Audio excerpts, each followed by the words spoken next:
රෑ දිගුඩ හරියවන තික්ම පිම්බස් දෙපළමින් ප්‍රීතියෙන් හා විනෝදයෙන් ගත කළ නව යුවල තදින් මනින්දට වැටුණා.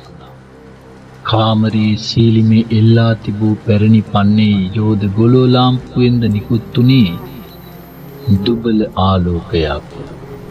පැය කිහිපයක් තිස්සේ එක දිගට පැවති පොදවැස්ස ක්‍රමයෙන් දැඩි වෙන්න පටන් ගත්තා.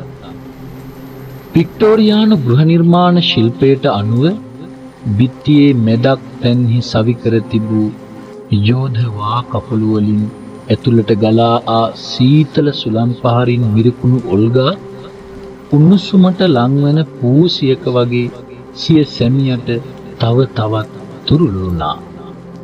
පැය කිහිපයක් තිස්සේ එක දිගට පැවති පොදවැස්ස ක්‍රමයෙන් ධාරානිපාත වර්ෂාවක් බවට පත්ව මුළු කඳුකරය පුරා ඇදහැළුණා.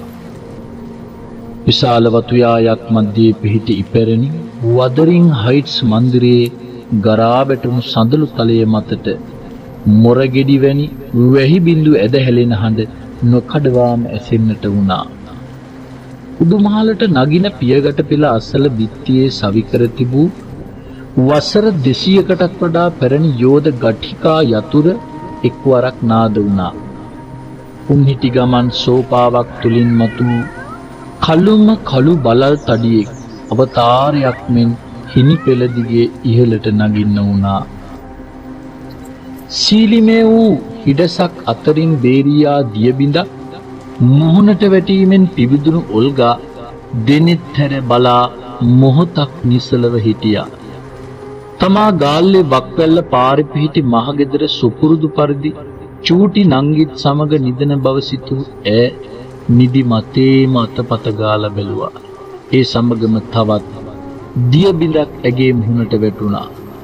තමා දැන් නිදා සිටින්නේ චූටි නංගිත් සමග මහගෙදර නොව කුමාරත් සමග ඔවුන්ගේ වතු බංගලාවේ බව සිහියට නැගූ ඔල්ගා පසුගිය දින දෙක තුල වූ සිද්ධීන් පිළිබඳව මෙනෙහි කරන්නට වුණා.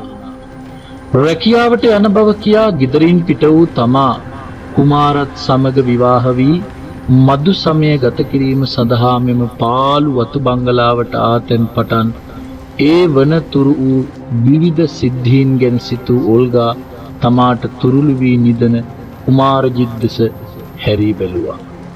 කාමරේ පුරා පැවති දැඩි අඳුර නිසා කිසිවක් නොපෙනුනත් ඔහුට තදින්ම නිින්ද ගොස් ඇති බව නම් ඇයට අවබෝධ වෙන්න වැඩි වෙලාවක් ගියේ නැහැ. දුබල ආලෝකයක් විහිදුණු ගොලෝ ලාම්පුවද නිවී තිබුණෙන් මුළු කාමරේ පුරාම පැවතියේ දැඩිම දැඩි අන්ධකාරයක්. වර්ෂාව මෙන්ම සුළඟ දෙයිතා තදින්ම පවතින බව වටහාගත් ඔල්ගා අනිත් ඇලයට හැරී නිදන්නට උත්සාහ කළා. දෙනියායේ වතුපාලකයෙකු වන කුමාරජිත් තමාට මුලින්ම හමු දා සිට ඒ වනතුරු වූ සිදුවීම් පිළිබඳ පුවත් එකින් එක ඇගේ සිහියට නැගුණා. අමුතුම මාදිලි අදහස් දරන්නක වූ කුමාර තමා සමග මදු සමය ගත කිරීම සඳහා කඳුකරේ පිහිටි මෙම පාළු වතු බංගලාව තෝරා ගැනීම ඊටාම පුදුම සහගත සිද්ධියක් නොවුනද එදින උදෑසන මෙම නිවසට පය ගැසූ මොහොතේ සිට දුටු සිද්ධීන් නිසා ඇය තුල හටගෙන තිබූ කුතුහලය තව තවත් කුළු ගැන්වීමින් පැවතුණා. කුමාරජිත්ගේ පියාණන් සතු එකක් යයි හඳුන්වා දෙන ලද මෙම වදරින් හයිට්ස් මන්දිරයේ මෙසේ පාළුවට ඇරදබා තිබීම ඇයට වටහාගත නොහැකි ගැටලුවක් වුණා. නිවසේ සිටි එකම මෙහෙකරුවා වූ මුත්තු නැමැති මහල්ලාද කුමාරජිත්තම සරිලන වැඩි කතා බහක් නැති අයෙකු වූයෙන් මන්දිරය ගැන හෝ එහි කලින් වාසය කළ අය ගැන හෝ වැඩි විස්තර කිසිවක් ඔහුගෙන් දැනගැනීමට නොහැකි වුණා. පහළ මාලයේ මුළු තැන්ගෙට යාබද කාමරයේ හුන් මුත්තු දැන් ගුරවමින් නිදියතයි සිටු ඔල්ගා යලිත් තම මෑණියන් දෑ හා මහගෙදර ගැන හිත යොමු කරන්න පටන් ගත්තා. තමාට තුරුළු වී නිදාගත් කුමාර සිහිනෙන් දත් පිටි කන හඬ ඇයට ඇසුණා. තවත් පණ තියනවා ඇනපිය මැරෙන්නම අන්න හරි තව පාරක් බීපිය ඇතිවෙන්න ලේ වීපිය. කුමාරජිත් සිහිනෙන් දොඩවන හඬට කන්දුන් උල්ගා අන්දුන් කුන්දුන් වුණා. බොහෝ දිනා රාත්‍රියේ සිහිනෙන් කතා කරනුයේ තමාගේ ජීවිතයට සමීප සිද්ධීන් ගැන යයි මොකක්දෝ පොතක තිබූ බවක් ඇයට මතකයට නැගෙනවා. කුමාර යයි කී ඇය ඔහු අවදි කරන්නට තැත් කළා. මොහොතකින් කවුදෝ පියගට පෙළ දිගේ ඉහළට නැගෙන්නාක් මෙන් ඇයට දැනුණා. ගෙට හොරු පැනලාවත් දැයි සිතූ ඇය මොහොතක් නිසලව කන් දුන්නා. උන් හිටි ගමන් ඈත අහසේ අකුණක් පිපිරී යන හඬ ඇසුණා. ඇඳ අසල කවුදෝ සිටගෙන ඉන්නාක් මෙන් දැනුවෙන් ඇය කලබල වී නැගිටින්න තැත් කළා.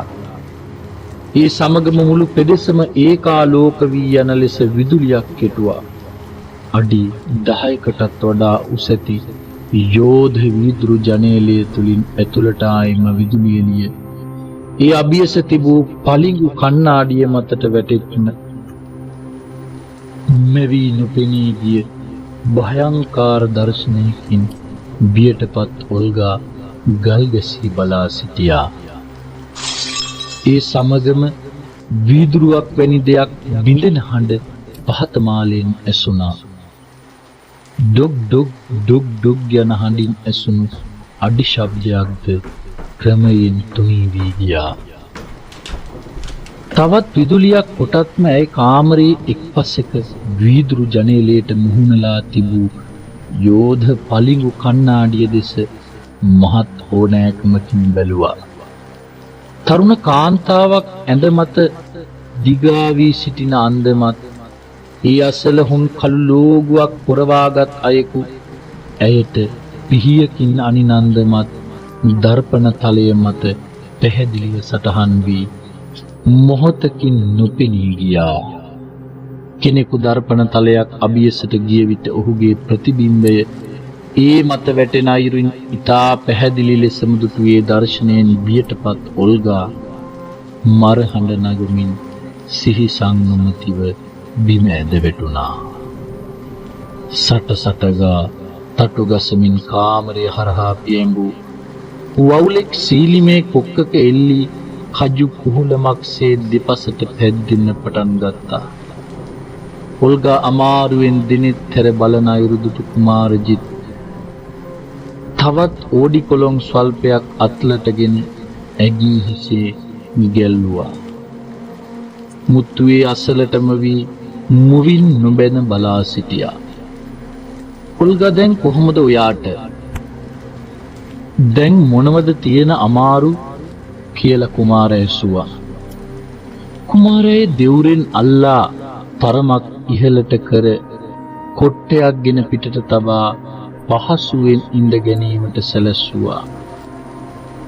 ඈ තමාට කිසිත් අමාරුවක් නැතයි හඟවන්නට මෙන් හිස දෙපසට වෙනුවා.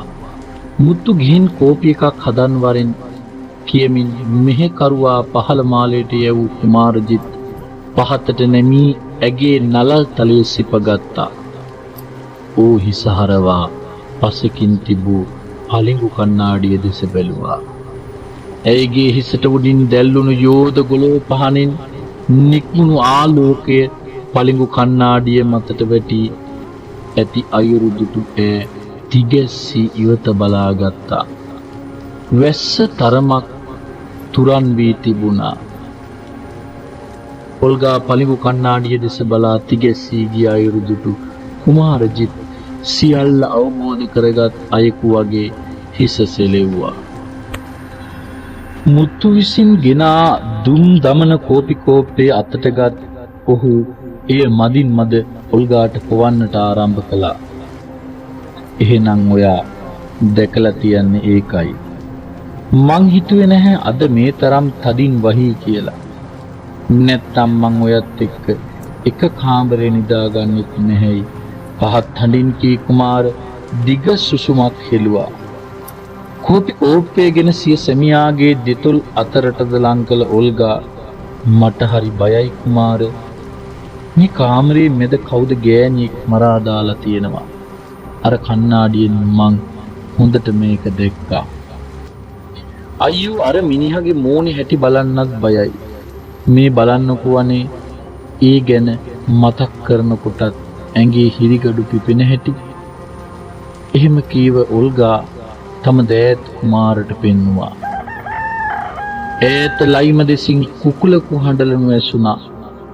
මුත්තු උඹ එහෙනම් පහලට ඵලයන් ඕනෑකමක් කතා කරන්න බැරියයි කී කුමාර ඇය අසලින්ම දිග ඇදුනා. ඔල්ගට මම මේ ගැන මුලින් කියන්නමයි හිටියේ. ඒත් ඔයා බය වෙයි කියලායි කිව්වේ නැත්තේ.